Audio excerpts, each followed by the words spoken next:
All right. Well, hello, Wack. Thank you for meeting me with me today and letting me interview you.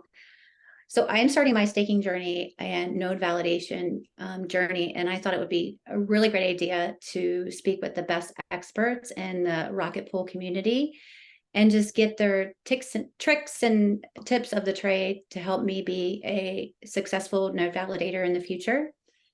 And so before we get started, could you just share with me something about you, maybe something that somebody may not know? Do you have a weird or special talent, or maybe a hobby, or maybe a superpower that you wish you had?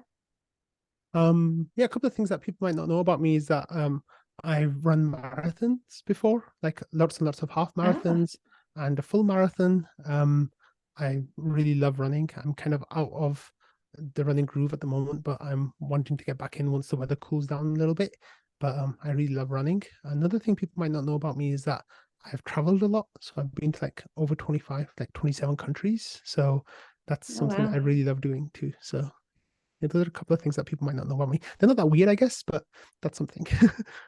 No, I wish I could run. I've tried it multiple times. I just do not enjoy it. So, but Yeah. it's quite an accomplishment to say that you've run a marathon, because I'm sure the training, just curious, how long did it take you to train? About 6 months, but that was because I was kind of not in the best, like I was starting running again basically, and I had a goal of the marathon. Hmm. When I was in shape before that, like I could just pretty much just get up and run like really long distances because my fitness levels were really high. So it was a very different situation then. That's awesome. Yeah. Well, Wack, how would you describe yourself and when it comes to what you do and where your passions lie? Right. So I guess one of my biggest passions right now is cryptocurrency and I guess Ethereum specifically. Um, I started to hear about crypto in 2016 and started looking at it more closely during the hype mania phase of 2017 and early 2018. And Ethereum kind of stood out to me, but I didn't really know why at the time. But as I learned more, over the last like 5 years, 6 years, it's just like it's something that I'm so passionate about and something that I spend so much of my time learning about, reading about, talking about, being involved with. That I'd say one of the things that I'm most passionate about is like cryptocurrency basically, and Ethereum specifically, and all the amazing things that it will allow and can make possible. Yeah. So, how did you get into just becoming a node validator? How did you start? Is this most recent, or did you start 5 years ago and start with proof of work and then transition to proof of stake? Yeah, so I wasn't at the time very much um, like for the first while, like I didn't really know much about you know staking because Ethereum wasn't staking. It was proof of work. There was talk about Mhm. it transitioning to proof of stake, but those conversations had been going on for a while, and I didn't really pay too much attention to like the technical stuff of it. In the very beginning, it was more about like the money part of it, sadly, and also like the kind of possibilities that it would allow with like dApps. So I wasn't really like too much into the infrastructure side of it. I'd say that as 2018 and 2019 went on, that's when staking and proof of stake became a bigger deal, and like my understanding of cryptos, like different crypto projects and different crypto currencies kind of developed, and with those then I was able to learn more about like the distinction between proof of stake and proof of work. By the time that I really learned all about that stuff, proof of work was on Ethereum was going to be obsoleted, and it was just a matter of time when. So when like 2020 came about, and we started getting test nets for the Beacon chain and Medasha and others, I wanted to participate, but I was hesitant because I didn't really have those technical skills that so many people in our community do. What I did have was a willingness to learn about it, right? So by the time the Beacon chain was going to launch, I kind of got this idea that I really want to be a node operator. I really want to like validate my Ethereum, validate the Ethereum network, and provide security to it with using my Ethereum. But I got into like a couple of conversations with people. I think Superfizz was setting up something through ETH Stakers, where he was kind of putting people in touch with each other who were interested in doing this, and I kind of balked at it because I wasn't sure if I could do it. Basically, I didn't have the full confidence in myself, right? So the Beacon chain launch happened at the end of 2020. Yeah, 2020. Yeah. And I, I, I at that point I thought, this solo staking thing isn't for me and it's not going to work out. But over the course of 2021, I really learned a lot more about like Ethereum, and then towards the middle, like quarter 3, I guess, I started to like learn a lot about Rocketpool as that was getting set up and getting ready to launch. And then, people kept saying, "Oh, it's easy, it's easy, it's easy." So I decided to kind of like take the leap. And then on January 1st, 2022, I became an Ethereum validator, like a node operator through Rocketpool, and I've been doing it for over a year and a half now. Yes, I love your honesty. To hear you say that you weren't sure that you're able to do it, I'm wondering if a lot of people have those fears. Did you not have a tech background? No, I've always been like tech literate, I guess I'd say, but not tech Hmm. able. Like I was able to like Yeah. kind of understand some of the ideas, but I never really like played Hmm. around the command line before. I never like, installed Linux You're not before. a coder, Not don't a have a coder. Not, degree, yeah, but you've been tech savvy and you know a lot more than the normal person, but absolutely. definitely Yeah. that wasn't So your entire world. no, it wasn't at all. So, the first time I ever interacted with the command line interface was when I was setting up my node. And it's really funny because um I was thinking of, I'll go on testnet and like play around with that. And I was like, no, there's no point in doing that. Like testnet will be the same as mainnet. So let me just go straight to mainnet. So I went straight to mainnet You without didn't do any a test testing. net? Nope, nothing, none of that stuff. So I got my machine set up. I got my brother-in-law to help Hmm. me a little bit. He's a lot more like tech capable than I am. So he helped me get like Hmm. Linux installed on my NUC. We kind of built the NUC together. He was kind of showing me what to do. It's really easy. Like you just plug in the RAM and plug in the hard drive. And That's what I um keep hearing. It's so easy. it I'm is sorry, right. go Like on. no, it's like so when I say that, like I'm saying that as a person who wasn't like who'd never did these things before, right? Like Right, you yeah. basically you undo 4 screws and you identify the place where you put in the RAM, and you put in the RAM, and then you identify the place you put in the hard drive, and you put in the hard drive, and that's all there is to it pretty much. Like it's it's easy. But then people do have issues with that, right? Like that's totally fine. One of the things that really like gave me the confidence to do this was, the Rocketpool support channel is absolutely amazing, and that people are so great at answering questions and providing Mhm. support to each other. So that was like really, really wonderful.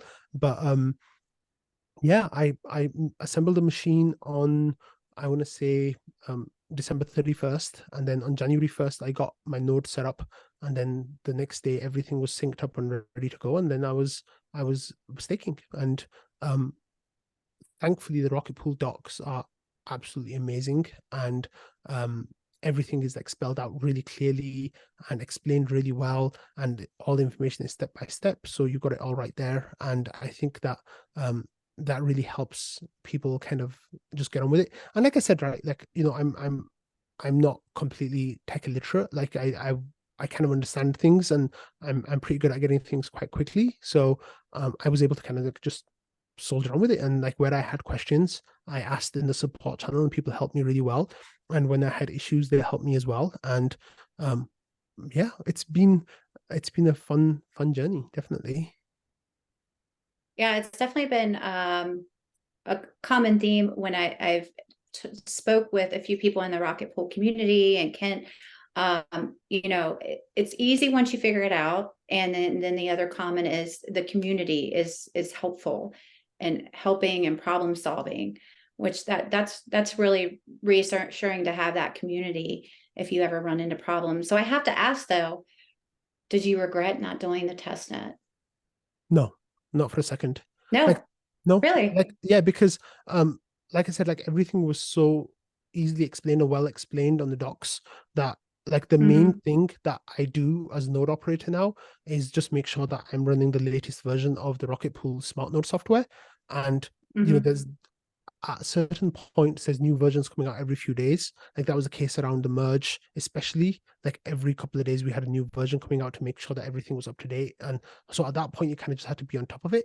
But otherwise, like Rocket the node does everything, right? Like, so you just need to make sure that once it's up and running, then you just keep your software up to date and you have very, very few problems. So I've never encountered a situation where I was like, oh, if I'd only experienced this in testnet beforehand, it would have helped me so much. I feel like, when there's an issue that happens, the main thing to understand is that, the penalties aren't that bad, right? Like, so if you miss an attestation, the penalties aren't that bad. Like, it's okay, right? And there've been situations, sadly, where I've missed a whole day of attestations because we lost power or internet or whatever, and it's not bad. Like, you don't get punished that badly. Like, you lose, I think, like a few dollars basically of rewards for that day, and you just carry on, you chugging along, right? And that's like Ethereum's like anti-fragile. So if you are not if you're not working, if your node's not working, as long as 33% of the network isn't down with you, then you're okay. And it's only in those situations where things can get kind of like bad. But yeah, it's absolutely fine. I've not encountered a single situation where I thought that I needed more understanding before I did this. Now, that's not to say that you'd be the same. Of course, like some people want that reassurance of knowing that I faced these situations before when there was nothing on the line and I was fine, so I should be okay. I should add, however, that there was a time when I was kind of like overconfident in my abilities and I almost got slashed once, but that's a whole different story. So that, I think, at Oh that point no. that would have had a punishment, right? Like, you lose one ETH if it's uncorrelated slashing. If it's correlated slashing, you could lose more. But thankfully I wasn't slashed, which is phew. But that was, I think, Yeah. like, when you get into something and you think, oh, this is so easy, and then you kind of get like fake confident about it, like the Dunning-Kruger effect. Yeah. And I was like, that right at the top of that left side where I was like overly confident when I shouldn't have been. But thankfully I wasn't punished for it and I was able to learn from that. But I think now, like, staking is mostly a passive thing where I have my metrics set up where I can monitor my node health and activity, and then there's an update like maybe once a month or once every few weeks, and then once the update is through, then I just update my node, and it takes me less than 10 minutes, and then I'm already keep chugging along. So it's quite passive, which is really nice. So, Wack, if I were to ask you why stake through Rocketpool, what would you tell me? Well, the reason why I staked Rocketpool in the beginning was the community like built systems in place that made it easier for me to stake.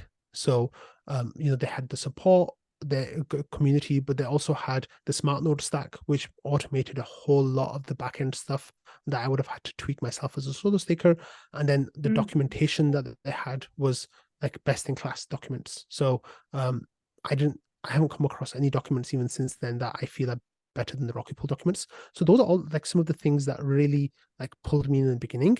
That kind of made me think I could be a staker there, right? Like the thing that got before that, even what happened was like just being aware of the Rocketpool community and like the people in there, like so many people that I respect that were part of the Rocketpool community that I knew from other communities that I was a part of. So that kind of pulled me in as well. And like just kind of like by being a Rocketpool node operator, you kind of like buy into that community in a sense.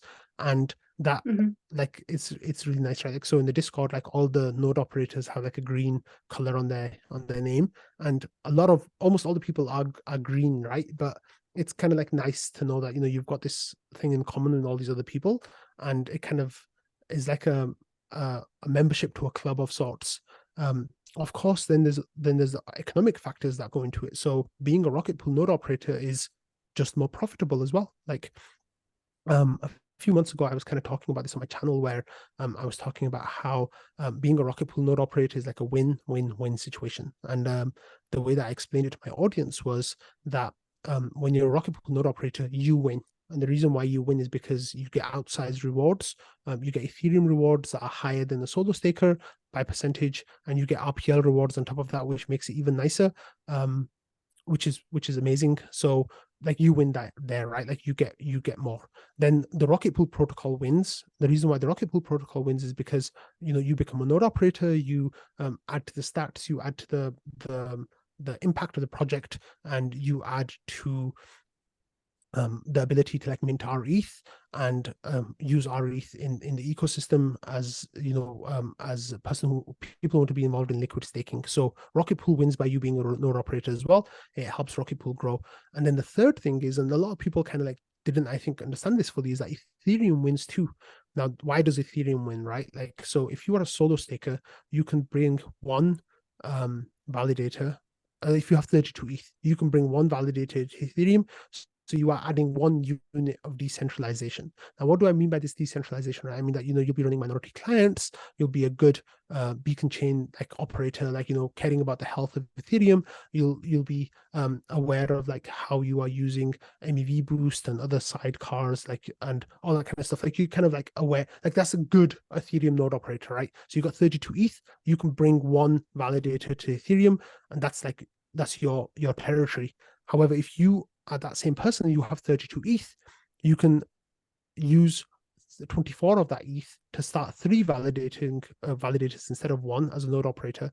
And then with the other 8 ETH that you have left over, you can buy the RPL token to collateralize, that's like the entry ticket to Rocketpool basically. And that's a little bit more than you'd need for 3 validators. But like, it's just a nice idea, right? That like instead of bringing 1 validators worth of decentralization to Ethereum, you'll actually be bringing 3 validators worth of decentralization to Ethereum.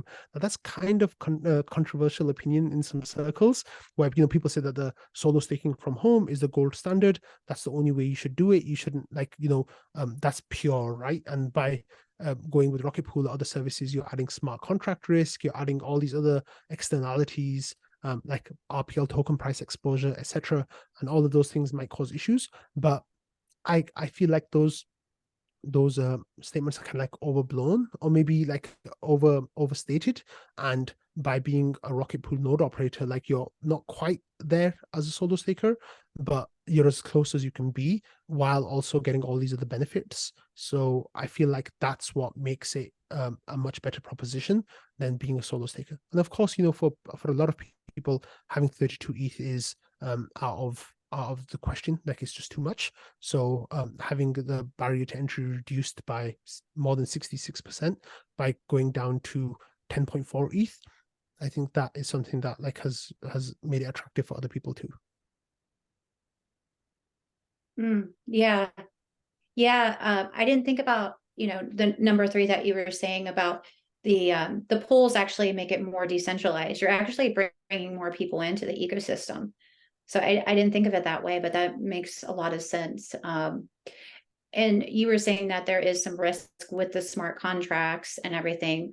Maybe we can get in that later, but it seems like there is more benefit than risks involved with the pools, because you're allowing more people to get an entry. It's more decentralized.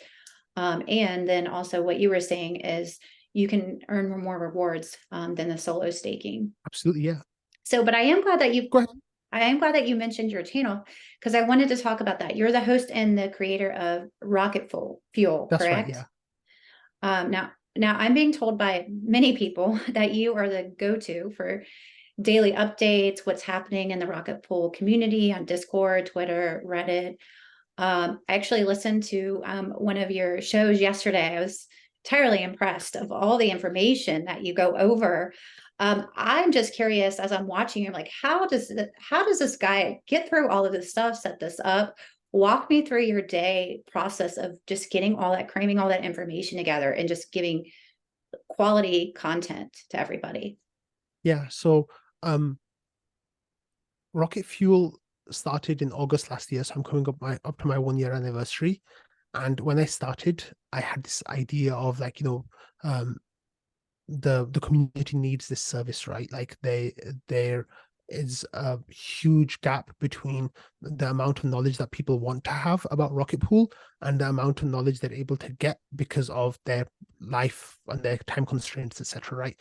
Because Rocketpool community is one of the very few places that I've come across where there is always something happening, and people want to know that because they've invested so much money being node operators, like literally hundreds of thousands of dollars in a lot of cases. So people want to Hmm. know what's going on with the investments, but they don't have time to do that. And I was one of those people where I was a node operator and there was all this stuff happening, so I'd spend hours every day just reading through everything. Like I had this like take where I'd just kind of take off from where I left the night before and just carry on reading all day and making sure that I was aware of Wow. what was going on. And a whole lot of people are in that same situation, and I realized that there were other people who wanted to be in a similar situation, have all that knowledge, but they just didn't have the time to do it. So when Rocket Fuel started, I was working 7 days a week for the first like 2 months. And I was reading through everything myself and gathering up all the links myself and like, organizing the episodes and doing just everything by myself. And this was the first time I'd ever done any kind of like content creation. So I was kind of like learning on the job and all of that kind of stuff. So Hmm. the first episode is a little bit rough now around the edges. And I think I've gotten smoother, but I think, I've got ideas for making it even better. But I realized like early on that like that intensity, that the passion that I started with would kind of lead me to getting burned out if I didn't like moderate it. So one of the first things I did was, after I think 70 episodes or so, I was like, okay, I need to go to 5 days a week instead of 7 days a week. This is just like, it's too much, right? So that was the first Hmm. thing I did. I started to take the weekends off. And then when it came to like January, I realized that there was just too much happening for even me to like stay on top of everything, right? Like I remember there were certain episodes that took like 8, 9 hours to get through everything and get it Oh, out. Like, wow. and it was just and this is when it's just like, like when you go to work and you just like kind of like do a little bit of work and you talk to your friends and you do a little bit more Hmm. work and you like send a few emails. This was literally just like reading everything like nonstop, like not even taking breaks, like go for a walk or anything, like just eating your food while reading. Like it was really intense. And I reached out to the community, said, look, I really love doing Rocket Fuel, and like I think this is a huge service for everyone, but it's too much just for me now. Like this is like there's Hmm. just too much happening in Rocketpool, and I can't like I just can't physically do it. So like the community stepped up in a really amazing way. So I have a channel now on Discord, which is just for people to like submit content to Rocket Fuel, and we have a monthly raffle. I pay the people who submit, I pay them $1,000 a month in RPL. Like we do a raffle every month. The more content you submit, the more tickets you get, and you can win a prize of $100, and there's 10 prizes. So I that saw that. started, I think, yeah, that started in February, and like we've been doing that every month since. And I've got a core group of people who provide links like every day or every second Hmm. day.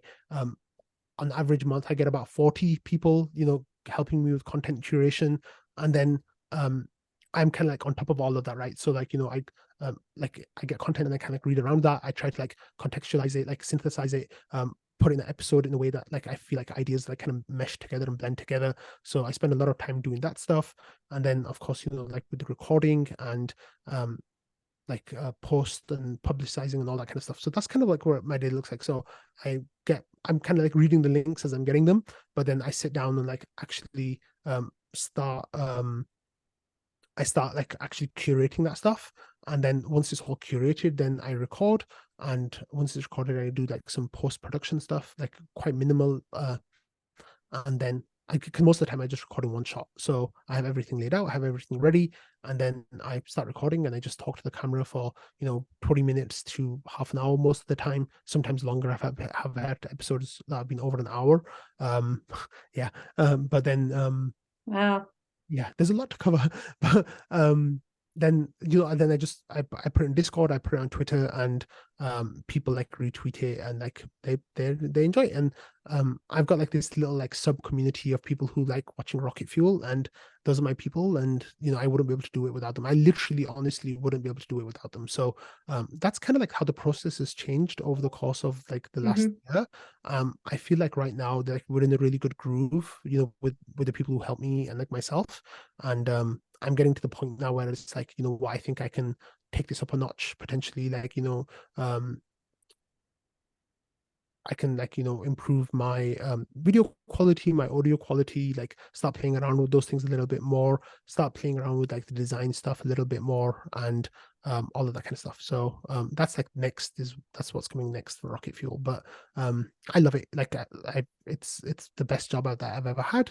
I get a grant from the Rocket Pool's grant management committee, who are very kind in like funding the show, which means that I don't like this has become my job in a sense. Like I don't have another job, and this is what I do now. So without that I wouldn't be able to. And there's other donations that I get too, which are incredibly generous. And without all of that, I wouldn't be able to do what I do. So yeah. Wow. Yeah, I can imagine that that was a lot of pressure in the beginning to continue to do better content. And at some point you're just one person. So at some point you have to be able to build your team and be able to scale. So I'm glad you're able to do that and have, do what you love and still have a good quality of life. It's what Yeah. it's So all about, right? yeah. And for a while there it was impacting my quality of life, because I felt like I had this responsibility to the community, right? And like all these people have like Mm-hmm. come to depend on me to help them, like be their newscaster basically for what's happening in Rocketpool. And I felt like I couldn't let them down, and I didn't want to let them down, but then I was letting down other aspects of my life that also I couldn't let down. So Absolutely. without the help that I got from the community, I wouldn't be able to do this. So I'm really, really happy that, people see the value in Rocket Fuel in the Rocket Pool community. And they were like, they understood that if they didn't help me, I wouldn't be able to get this out. And without with them helping me, like it's just been amazing. Like it's so great that when I check the Discord and I get like I can see that there've been submissions made. I know that like that's really cool. So yeah, and every day there's submissions, Sunshine. Like every single day, like there's content, there's a lot to Yeah. talk about. And I can fill at least like 20-minute episode basically just with every single day. And it's quite mind-blowing when you think about it, Well, because it's entertaining too. I watched it. It's entertaining, and I loved. You were talking about the emoji to vote on, and you're mm, like, I really like this one. So it's very entertaining on top of giving really good content. yeah, I I myself. learned a lot. Oh, that's great. I'm glad. Yeah, I'm very much myself, right? Like so when I'm hosting Rocket Fuel, I feel like I'm just talking to my friends, right? So I'm kind of explaining what's happening, and then I most of the time I just read what's on the screen, right? Like so I try not to take people's words out of context. So I tell them, what they said exactly, and then I give them my opinion on that sometimes, and sometimes I don't, depending on the situation. But then I try to like add some context to that. I try to like make it a little bit easier for people to understand who might not have watched like the previous few episodes that kind of got the beginning of that conversation. But the Hmm. person that I am on screen is very much the person that I am like in real life. Like I met a whole bunch of people in Denver, and they're like, you're just like you are. I'm just like, that's just who I am. Like I very Yeah. I put myself like forward quite a lot in that sense. And I feel really supported by the community in doing that, right? Like I feel like I've made so many friends through the Rocket Pool community. And I love that about it. Awesome. Yeah. Well, congratulations. How many episodes have you So done? Have you yesterday, counted?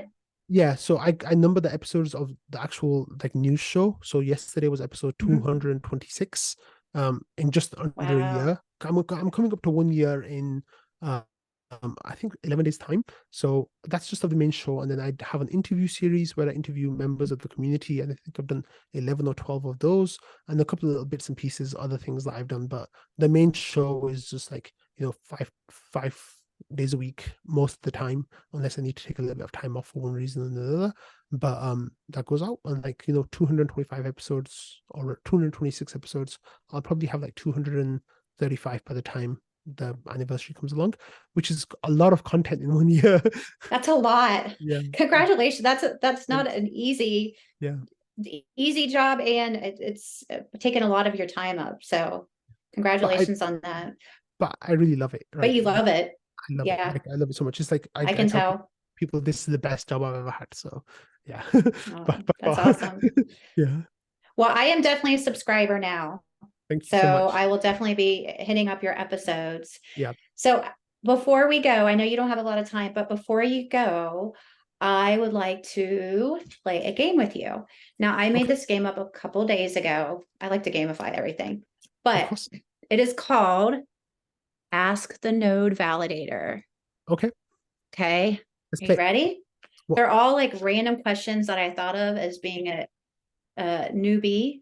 Hmm. And so I'm just trying to figure it out as I go. So who I better hope I to can help. ask than Whack? All right, you ready? Yeah. Here we go.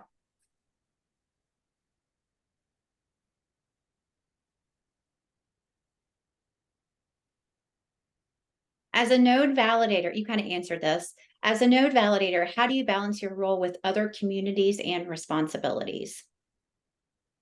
As a node validator, like I take the health of the Ethereum beacon chain quite seriously. I feel like I'm really aware of some of the issues that exist in the wider Ethereum space of like centralization and like control of the Ethereum network. So one of the things that I really like doing is staying aware of like what's happening in other staking communities or other Ethereum communities as a whole, and kind of figuring out which ones of those align well with like the values that I feel align with my values and my understandings of what I think Ethereum should be. So Mhm. it's kind of funny because we kind of had like the boogeyman is like Lido and like centralized staking, and then there's all these other services that we on some kind of spectrum of like friendliness with. And I feel like just like yesterday, we had members from the Diva community coming into the Rocketpool Discord and kind of like talking about collaborations and like, co-incentives and like building bridges. And that's the kind of stuff that I really like, right? Like when people from different groups or different like tribes or whatever kind of get together and like share ideas and and kind of build bridges. I think that's really, really wonderful. And one of the things that I like really like is that I feel like I'm really good at kind of building those bridges because I've done it in my jobs in the past, like in my real life, and I've been really good at it there as well. And I think I'm really good at it here as well because I kind of like to see the positives in people and in different groups, I guess. And I feel like once you approach situations with like a level of openness and a level of like um willingness to listen, I think that really breeds like good relationships. And I feel like that's happened a lot where people from other protocols, people from other staking services which might be like competitors, I've had wonderful conversations with those people and built really good relationships with those people. So that's, I guess, how I see like Rocketpool's place and my place in Rocketpool, and then Rocketpool's place in like these different like circles, growing circles of communities. So Yeah, yeah. that's awesome. Okay. So how do you ensure the security and reliability of your node infrastructure, and what security measures do you have in place to protect against potential attacks? Yeah. Okay. So I remember I was saying like the Rocketpool documents are really, really good, right? Like Hmm. they're best in class. Hmm. So there's a whole page in the documents called like securing your node, right? So what does that mean? That means that like you set up security systems on the node itself, on the actual machine, like your separate validation machine, and then you Hmm. build firewalls, you build like limitations of how people can enter that or not enter that. And like you have special keys that you need to be able to enter it, passwords. So that basically is what I've kind of followed along with. So I did all the essential steps and I did all the recommended steps as well. So I feel like my node Hmm. security is in good shape. My withdrawal address is a hardware wallet. My so if anything, if even if people get my private keys for my node, there's very limited like damage they could do in terms of like stealing my crypto from there because it can only go out Hmm. to my own hardware wallet. Now, if I have both of those compromised, then I'm done basically. But yeah, Yeah. there's always limitations, right? So I feel like I've taken that security really seriously. So by doing that, I've put myself in a position where I don't really have to worry about it that much anymore. I feel like as long Hmm. as I'm updating my operating system fairly regularly, and I'm updating my smart node stack fairly regularly, then that's all I need to worry about. I really don't need to worry about anything else. And And just how did you learn to do all of it? Was it the community and the Rocket Pool or the Rocket Pool manuals that helped you, or yeah, how did you learn?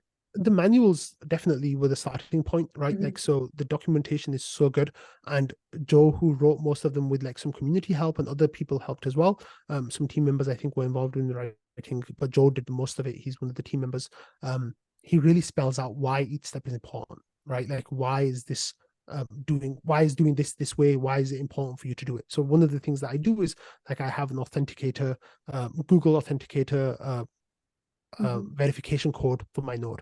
So for example, even if someone like got my node password, and they were able to like kind of try to log into my node, they would still need my phone, right? But that has the authenticator app to be able to like get into it, or actual physical access to my node itself. And then, like, setting up the withdrawal address, all that kind of stuff is really, really, really well explained in the documentation. Mhm. And then any like questions, and I kind of knew those things already, right? Like, I already had two-factor authentication set up on certain systems. Yeah. I already understood the Mhm. importance of a hardware wallet. I already knew like how firewalls worked and like all of that kind of stuff. So some of that stuff wasn't new to me, but it was just a matter of like, kind of having explained about why this is important for your node.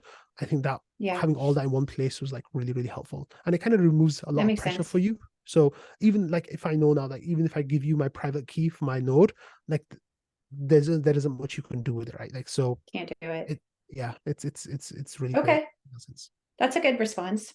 Yeah. All right. Let's see here. That one you answered.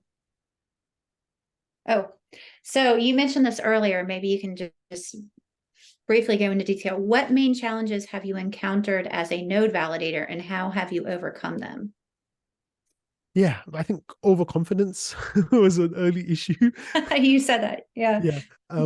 So I think, getting that scare a little bit kind of like put me in check a little bit to like just slow down. So what happened was, I wanted to be a good node operator, right? Like, so when I started, Mhm. we only had certain pieces of software available to us as node operators, and I wanted to, as new software became available to us, I wanted to kind of like decentralize Ethereum more. So what I wanted to do was I wanted to switch my consensus client from Lighthouse to Nimbus when Nimbus became available, because it was a minority client. There weren't that many people using it. So I was like, you know what, I want to do this. I want to move and be a Nimbus operator instead of using Nimbus instead of using Lighthouse. So I'm going to switch. So when I switched, there was a warning on the screen that said, like, sit out for 15 minutes just to make sure that everything happens the way it's supposed to, and like, Mhm.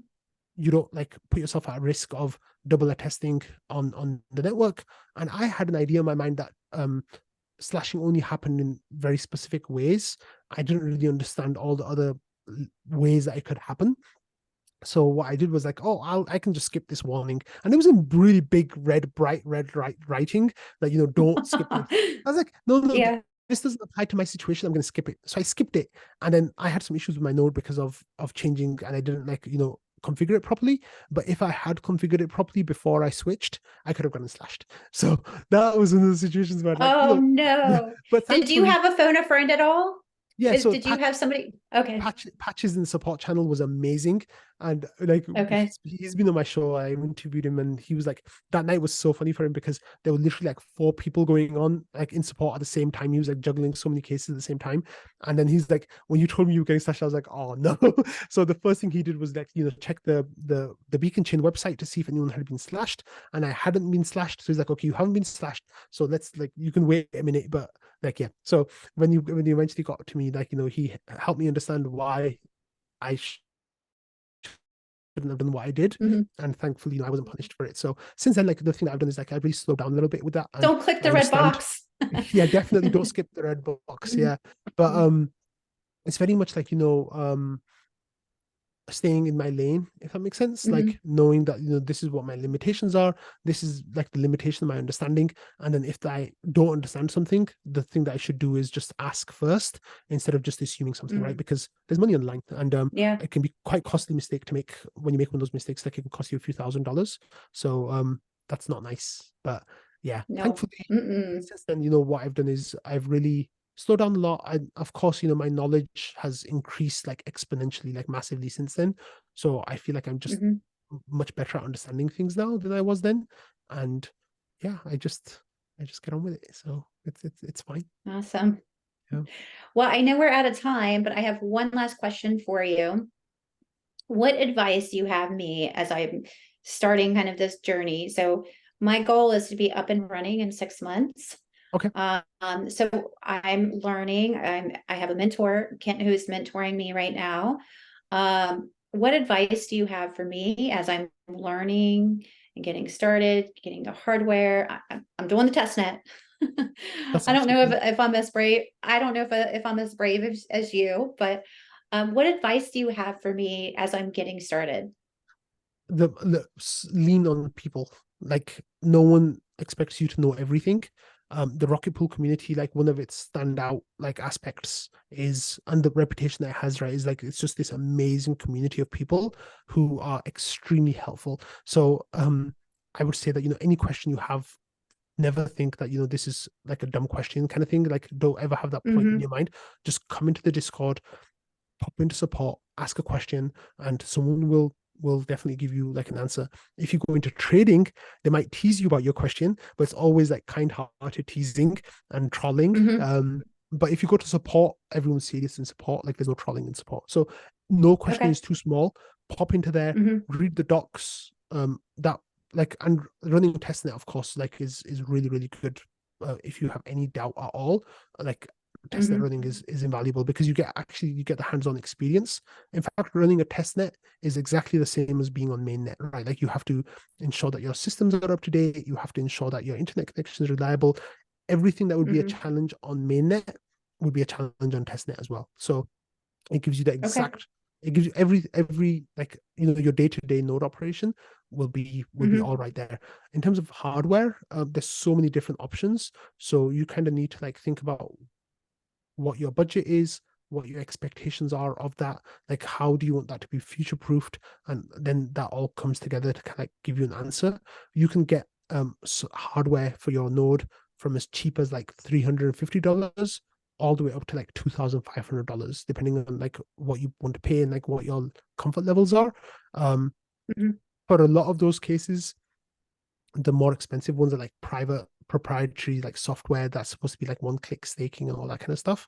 I don't think that's necessary to pay that amount of money. Like you can get a Rock 5B board with a hard drive and RAM for $350 to $400, depending on what options you choose. That's the most you'll need. If you want to be a little bit more hands off, you can get a Proteus, which is made by Joe, a team member. It's a hardware that comes loaded with the Rocketpool software. So that's like a little bit closer to plug and pay. That's about $600. If you want like something a little bit beefier, like you get a NUC with like 2 terabytes of hard drive and a 32 gig RAM, that will cost you closer to like $800 to $1,000. So there's like a bunch of different like levels at which you could go at, but there's absolutely Mm-hmm. like they're all do the right thing, right? Like I think a Rock 5B Mm-hmm. board will be perfectly fine for you. So $400 for getting that set up, which I think you'll be ready to go with that on testnet and definitely on mainnet as well. So yeah, Okay. like if you have any questions, or the main thing is like come into the Discord and ask the questions, and the Mm-hmm. docs have all like so much advice in there. Like the search functionality is improved really well there as well. So you can just like search for your Mm-hmm. question there. If you can't find it, then come into support, ask the question, and somebody will be happy to help you. Awesome. Yeah. Do you think anyone could become a node validator if they No. had the will and drive to do it? Yes. Okay. So there's two different things, right? Anyone? No. People with the will and the drive to do it and the money to do it? Yes. So I think like you need to think of this as a serious endeavor, right? Like you can't think of it as Mm-hmm. like, I'm just going to set it and forget it kind of thing. Like you do need to like kind of stay aware of what's happening. You need to be aware of like the updates that are out there. You need to be somewhat aware of like, how the staking landscape is changing, how the Ethereum landscape is changing, and what that might mean for your setup. So those things I think are kind of important. And then you need to spend time, right? Like you need to learn about it, and you need to actually spend that time to do the updates every month. So all of those kind of things together put a certain kind of profile of person together, because there are ways of doing it with shortcuts, but I feel like Mm-hmm. with those shortcuts you kind of like um to a lesser or greater extent, you kind of like impact the Yeah. health of the Ethereum network.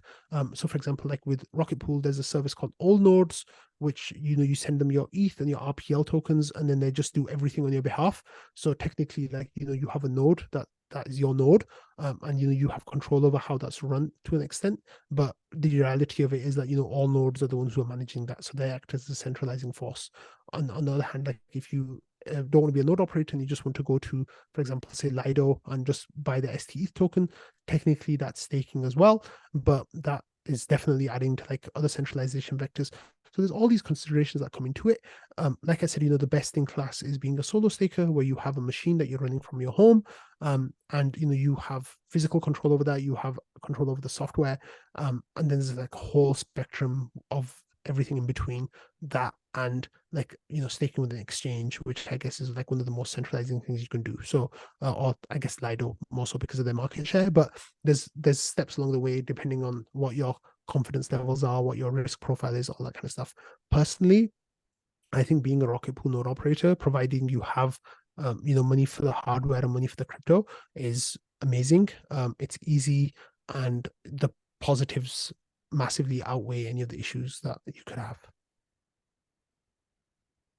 Well, oh, wow.